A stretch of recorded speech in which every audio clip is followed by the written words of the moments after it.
La team, dans cette vidéo aujourd'hui, je vais te parler de la stratégie que je suis en train de mettre en place depuis plusieurs mois et qui, selon moi, est une stratégie qui va donner des performances incroyables.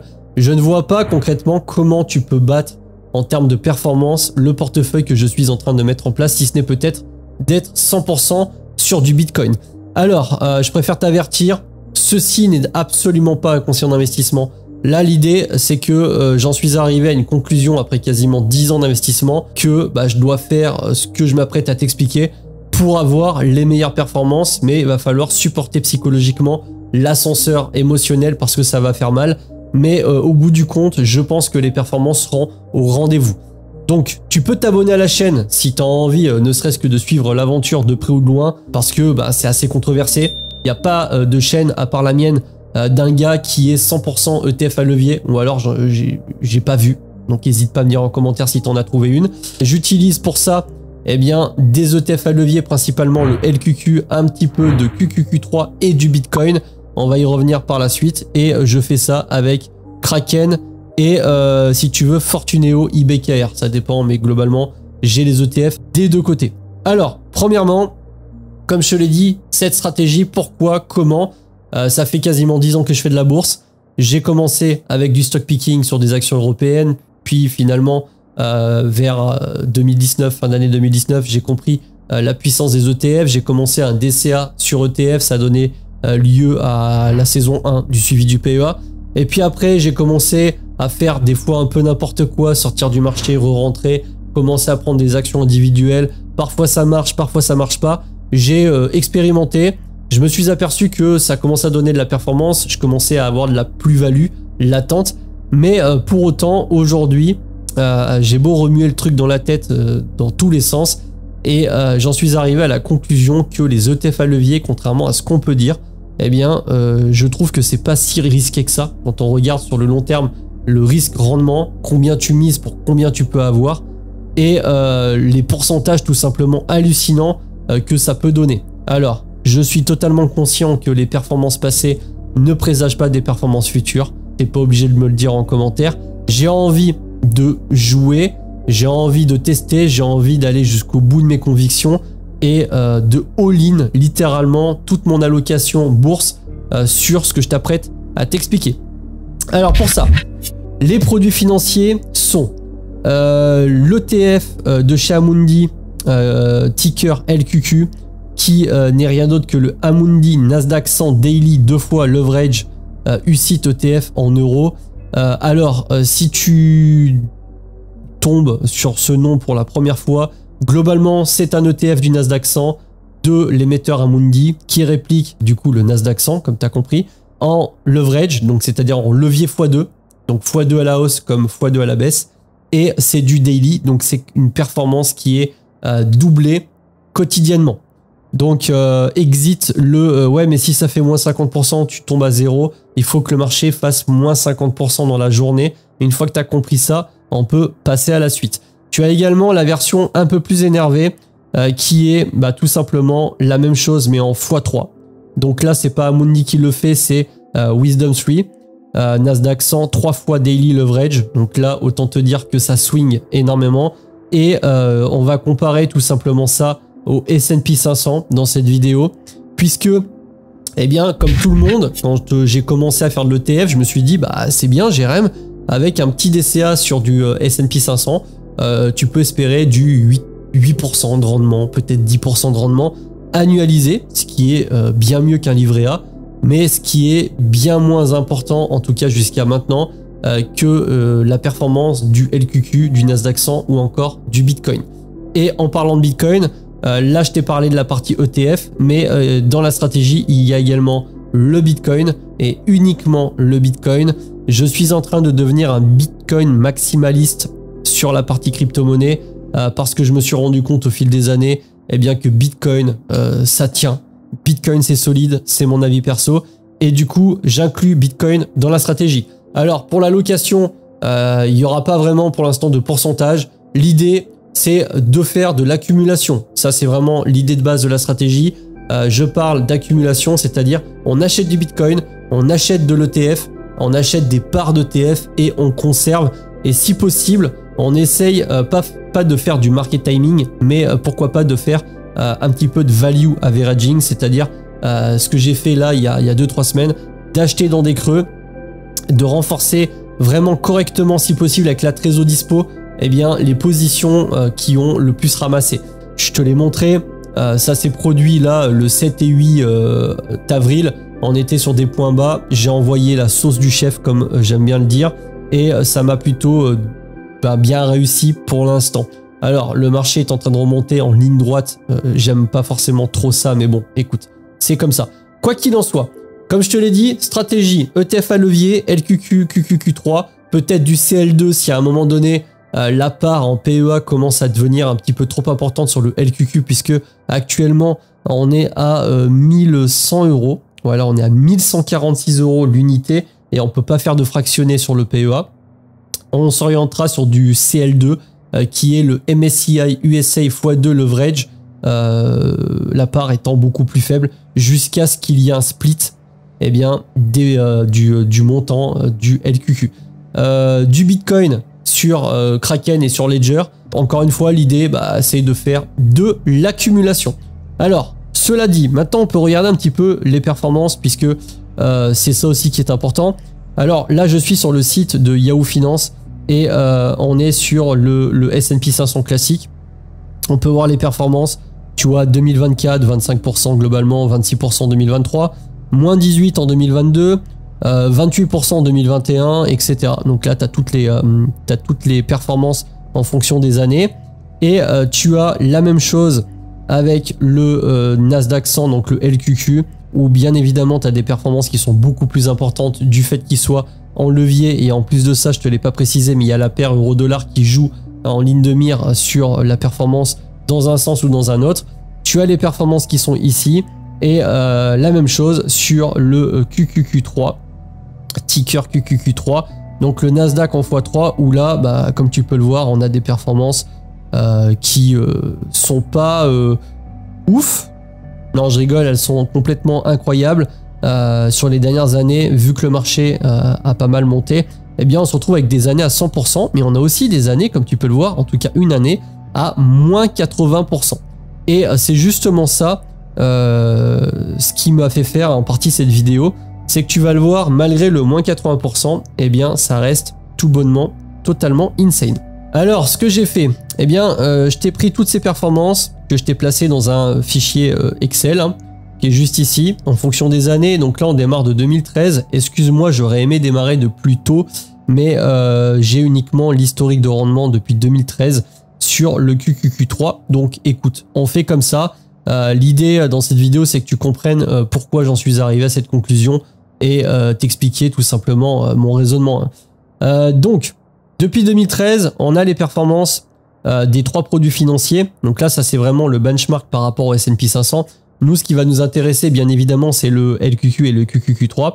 Donc là, tu as les performances en pourcentage en fonction des années. Et à droite, tu as ce que aurait donné le portefeuille avec un investissement initial de 10 000 €. Et on ne parle pas de DCA, on ne parle pas de renforcer les dips ou de vendre sur les points hauts. On parle simplement d'un investissement initial de 10K. Et on regarde ce que ça donne par rapport aux performances. Et tu peux voir que déjà, bon, c'est beaucoup plus linéaire et c'est normal sur le S&P 500, et ça commence à être beaucoup plus vénère sur les ETF à levier et notamment sur le QQQ3, puisque plus tu mets de leverage, plus ça devient n'importe quoi sur les performances, autant à la hausse qu'à la baisse. Mais là, moi, ce qui m'interpelle, c'est pas tant le 898 000 € au bout de 11 ans, contrairement aux 50 000 €, on est quasiment sur un facteur de fois 18, tu vois. C'est la baisse, comme je te l'ai dit, de 2022, où on a pris moins 18% sur le S&P 500, moins 59% sur le LQQ et moins 79%, quasiment moins 80%, sur le QQQ3. Malgré tout, tu peux voir qu'on se retrouve avec respectivement 131 000 € sur le LQQ et 181 000 € malgré la baisse. Et tu peux le voir, on passe de 888 000 € à 181 000 €, ce qui est une chute vraiment monumentale. Mais pour autant, contrairement aux 32 000 € sur le S&P 500, on est encore quasiment 5 fois plus gros en termes de valo.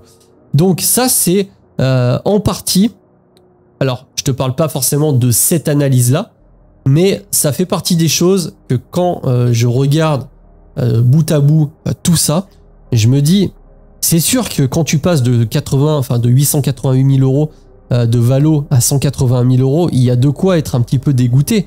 Mais pour autant, objectivement, on reste quand même beaucoup plus important en termes de performance que ce qu'on aurait eu sur un simple S&P 500.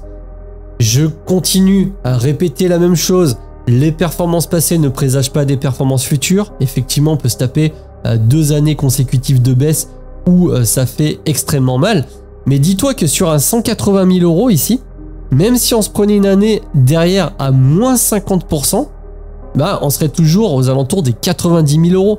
Ce qui serait toujours bien plus haut que le S&P 500 classique. Donc, moi, mon raisonnement, c'est le suivant. À la base, j'étais parti pour investir sur de l'ETF classique S&P 500. Parce que je crois au marché, je crois au fait que le marché va monter dans le temps, que les marchés boursiers vont s'apprécier. Je suis en train de me dire qu'on arrive dans l'ère de l'IA, on y est déjà, mais c'est une révolution pour moi, au même titre que l'a été Internet, voire peut-être pire, et qu'en fait, bah, comme Internet, pour l'instant, ok, l'IA elle est là, mais on n'a pas vu son potentiel loin de là.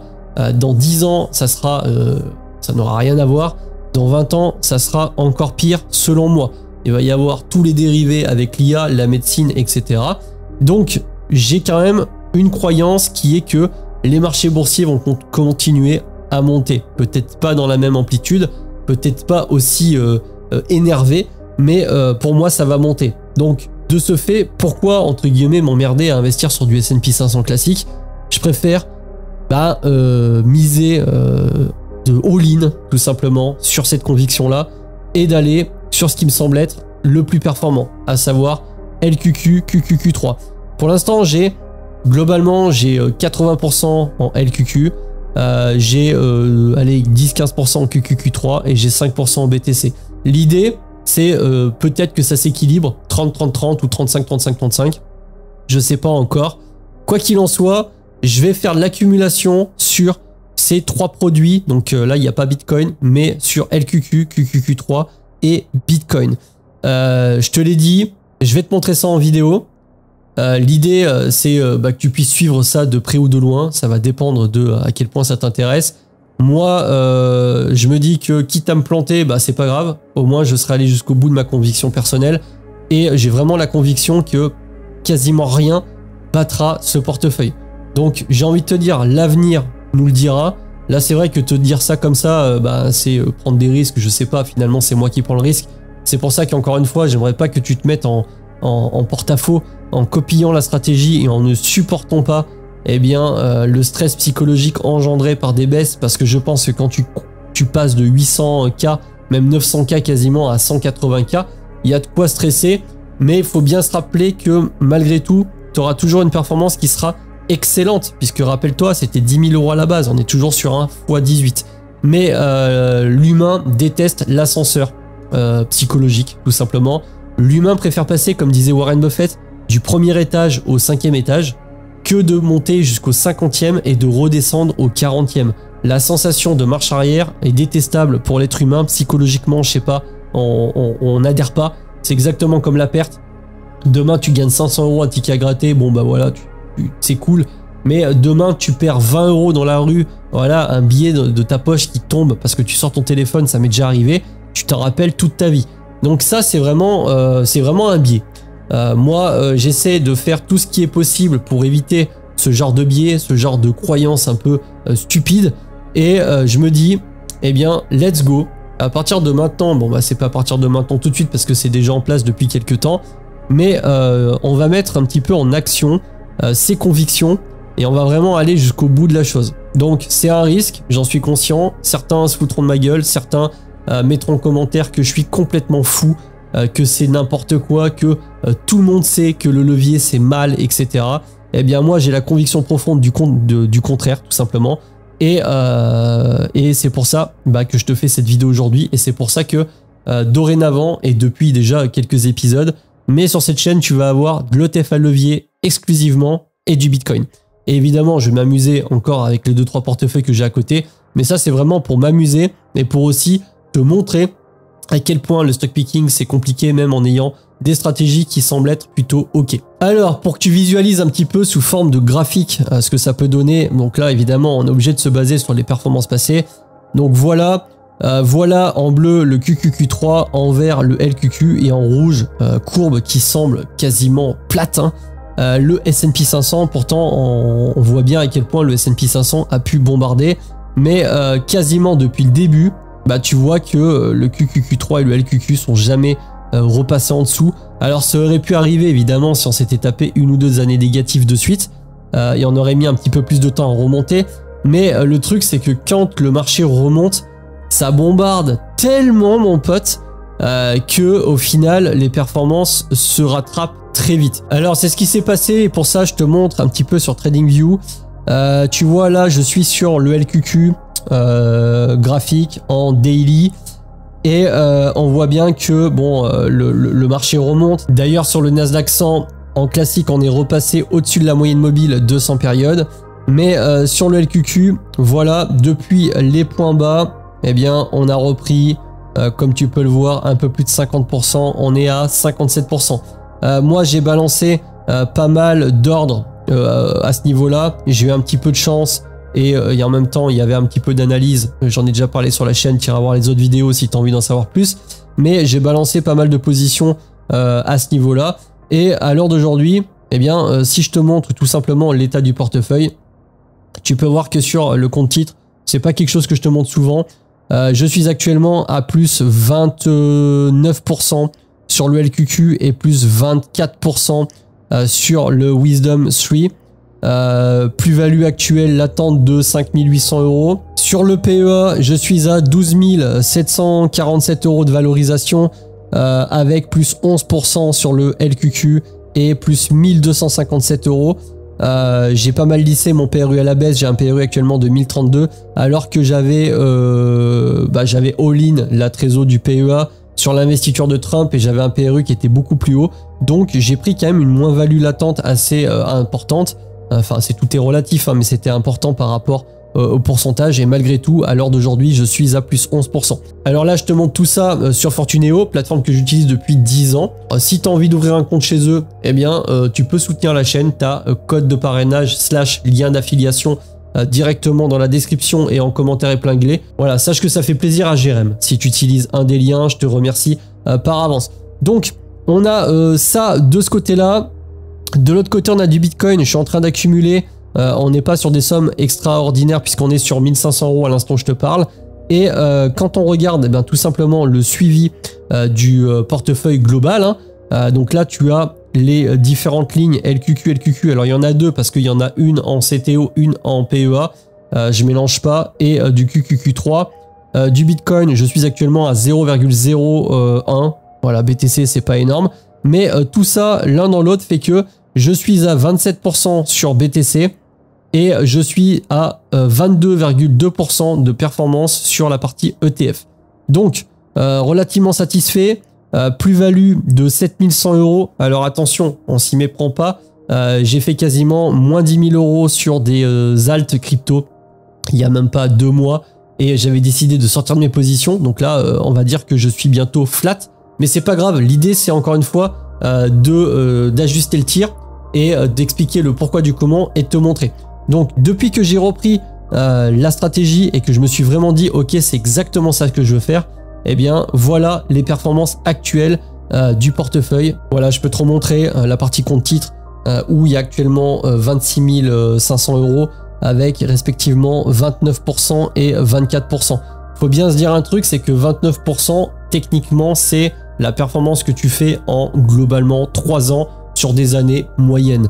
Donc là on a fait ça en 3 mois, donc autant te dire que c'est exceptionnel. C'est un rebond, mais malgré tout, là où ça va être intéressant, c'est aussi de voir ce qui se passe quand on a des moments de faiblesse, des moments de baisse. Bon, je t'ai montré un petit peu tout ça sur le suivi du PEA, mais avec des sommes qui vont grossir de plus en plus vite, eh bien ça va être intéressant de voir un petit peu psychologiquement ce que ça peut donner. Mais j'ai envie de te dire, ça ressemble au Bitcoin. Sur ce fichier également, ça c'est un membre de la communauté qui m'avait aidé à le faire, j'avais fait une vidéo à ce sujet. il y a une automatisation de prise de data. Donc tu vois, c'est ces lignes-là qui s'ajoutent automatiquement chaque jour sur le coup des 18h. Donc c'est après 17h30 à la clôture. Ça, c'est pas moi qui le fais, tu vois. C'est pour ça que par exemple, là, on a deux lignes qui sont similaires. Pourquoi? Parce qu'on est en week-end. Et mis à part le Bitcoin où les marchés ne ferment pas, la bourse est fermée le week-end. D'où le 0,47% et le duplicata de la ligne. Tu peux voir l'évolution du portefeuille. Donc voilà, je trouve ça sympa. Ça me permet d'avoir la valorisation en daily et le changement de valorisation, l'évolution du portefeuille tout simplement en journalier avec les vraies valeurs associées. Donc il y en a qui me disent souvent pourquoi tu n'utilises pas des applications comme Finery, etc. Pourquoi? Parce que j'aime bien Google Sheet. Je peux vraiment faire exactement ce que je veux. Je trouve ça vraiment bien, même si il y en a qui préféraient avoir une automatisation 100%, mais moi c'est vraiment une passion, donc ça ne me dérange absolument pas. Et donc en conclusion, comme je te le disais, stratégie ETF à levier, LQQ, QQQ3, plus du Bitcoin. On va rester exclusivement sur ça. Tout simplement, j'ai envie de te dire, on va faire de l'accumulation. Je me pose pas trop de questions à l'instant T si est-ce que Bitcoin va faire mieux que le Nasdaq x2 ou x3, je sais pas. J'ai tendance à me dire quand même que Bitcoin c'est vraiment oufissime en termes de performance, mais on peut avoir des surprises. Donc je fais les trois. Pour l'instant ma conviction c'est sur les US, donc j'y vais plein pot. Peut-être que je me trompe, c'est toujours pareil, j'en sais rien. Je sais pas de quoi l'avenir est fait, mais j'ai tendance à me dire que les boîtes américaines ont encore un bon potentiel de croissance. Avec la robotique, l'IA, etc. À mon avis, on n'est pas au bout de ces surprises. Et puis, comme je te l'ai dit au début de cette vidéo, même si tu adhères pas forcément à la stratégie, tu pourras tout simplement venir jeter un coup d'œil au suivi. Ça me fera de la visibilité et ça te permettra de savoir si je me plante ou si je suis dans le vrai. Et j'ai envie de te dire, il y a un moment aussi, quand je regarde d'un côté, on va se remettre sur la feuille. Je me dis pour 10 000 € de base, ça représente quand même une somme, hein, c'est sûr. Mais vu que tu n'es pas en compte de marge, donc à aucun moment tu vas devoir de l'argent à la banque, au pire des cas, ton investissement tombe à zéro. J'y crois pas une seconde. Je me dis que si au bout de 20 ans, on est à moins 50%, j'aurais perdu 5 000 €, mais ça veut dire qu'il s'est passé des trucs un peu moches là-dedans. Mais on peut voir que sur la simulation par rapport aux performances passées, je suis toujours au courant, on a un fois 80 plus, donc c'est relativement incroyable. Tu vois, fois 1 d'un côté, fois 80 de l'autre, risque rendement complètement asymétrique. Je vois le truc comme ça. Pour ceux qui me découvriraient, ne t'en fais pas. Si tu es encore là dans la vidéo, j'ai 80% de mon patrimoine dans l'immobilier. Je suis OK, j'ai ma chaîne YouTube, j'investis l'argent de ma chaîne YouTube et tout va bien pour moi. Ne t'en fais pas, je suis pas en train de me mettre en danger en mode ouais mais c'est n'importe quoi Jérém, t'es un fou, etc. comme parfois j'ai l'impression de le lire. Donc j'espère que t'as kiffé la vidéo. Je sais pas si tout ça est très clair pour toi, peut-être que ça va te donner un déclic. Je suis pas du tout en train de te donner un conseil d'investissement, fais attention. J'ai mis longtemps à vraiment réaliser, accepter personnellement que c'est effectivement la conviction qui était en train de se mettre en place à l'intérieur de ma tête sur ces ETF à levier. Maintenant, écoute, si je me trompe, je me trompe. Mais par contre, si je me trompe pas, je peux te dire que ça va envoyer du bois, comme on dit, et le portefeuille devrait faire des performances vraiment incroyables. Mets un petit pouce, n'hésite pas à partager la vidéo et on se retrouve rapidement dans une prochaine vidéo. Je te laisse avec un guide bourse. Et encore une fois, si tu as envie d'ouvrir un compte, n'hésite pas, utilise le code, voire le lien d'affiliation. C'est Jérém. Je te remercie, je te souhaite une bonne fin de soirée. Salut!